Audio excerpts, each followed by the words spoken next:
China started its reform in 1978 based on the household contract responsibility system. So there are two issues that we cannot expect in advance 35 years ago. The first one is so rapid was the economic development speed, so great were the achievements of the reform. The second one is such a long way to go for the reform because 30 years ago I'm a child, but now I'm an adult. There are 6 characteristics for China's reform as the following. The first one is we have a rapid and stable economic growth rate. Totally, during the 35 years, every day we get the 9.7% of growth rate.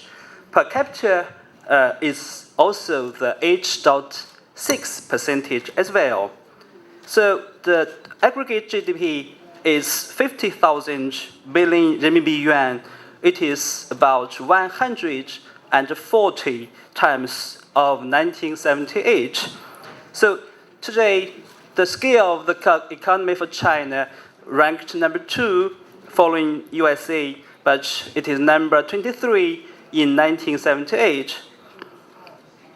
So 35 years ago, we don't know that Chinese exchange rate becomes international issues. And during the top 10 market value companies, we have 5 among them. And every year, we contributed 10% to the world economic growth rate and 12% to the world trade growth rate as well. The second is the Chinese people get a lot of real benefits from the reform. The Chinese people income is growing and the price level is moderate. Demand is enough, and also we have some good infrastructure. So, in Beijing, where I'm living, the total population is about 20 million people, but there is also 5.6 million private cars. The third one is the openness pattern is formed for today's China in the following industries, such as the food, clothing, chemical, construction, electrics, energy, appliances. We rank number 1 in the world. The fourth one is the private economy, or we can call it the nine-state economy, plays an important role in today's China. So there are 5 very large debates during this period. The first one, we call it the employment debate. The second one, we call it the socialism and capitalism debate. Third one, public economy or private economy debate.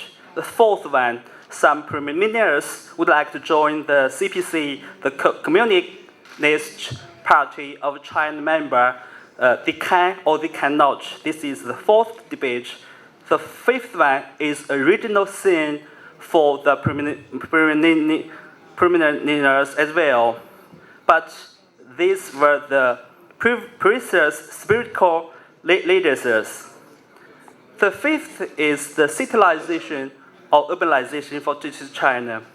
Now, totally, we have 663 cities totally. There are including 13 super cities, 27 extra large cities, and 53 large cities, and a lot of small cities as well. The sixth is the continuous and stable pace of institutional changes. This is the driving forces of China's continued rapid growth. No other significant economies are like this. This single most important thing and changing during the period is the party state. However, there have been fundamental changes in the incentives and behaviors of the various government agencies. For example, the changes from the grabbing hands to the helping hands as well. So, from the extreme decentralization in economics affairs, along with continual political centralization. So, some key messages to take home, please. First one, China's ongoing economic boom and openness are of historical magnitude. Second, but the institution of party state remains unchanged, having many economic implications. Third one, the Chinese leadership needs to pick up many economic and international economic skills to go with China's increasingly complicated market economy. Moreover, on critical issues, vision and conviction are badly needed. We have to analyze the following reasons why during the 35 years China can get so many achievements.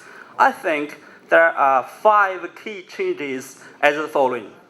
The first one, the allocation of the resources has changed from the plain to the market price. We think the plain economy is dead end, so we give up it. Second, the economics decision-making from government to entrepreneurs. Third one, the personal interest practitioner has changed from the government management to private property law. The fourth, the driving force of the economic development has changed from the central government to the local government competitions. The last one, the Chinese economic pattern from closing to openness. So the new ideas, new concepts, and new rules induced to China and the economic vigor is happen. But we have lots of problems and challenges as well. The first one is imbalance. Imbalance including the individual's inequality and imbalance including the disparity of the local economic development. The second one is the sustainable development. So we have a very low labor productivity. We consume a lot of energy for the GDP growth, etc. Third one is population. Up now, we have more than 1.3 billion people space. So the land disputes, the labor problems, pollution, sandstorms, and civic self-governments. So the fourth one problem is the 3 known, the farmer, agriculture, and rural area. This is never a headache in the future as well. The last challenge is the globalization. It's like 2 sides of the coin. So the road ahead still zigzag, so long. As an economic in the largest developed country, China, I'm also lucky become myself grown with its reform. I have also wished my motherland prosperous in the future. Thanks a lot. Thank you very much.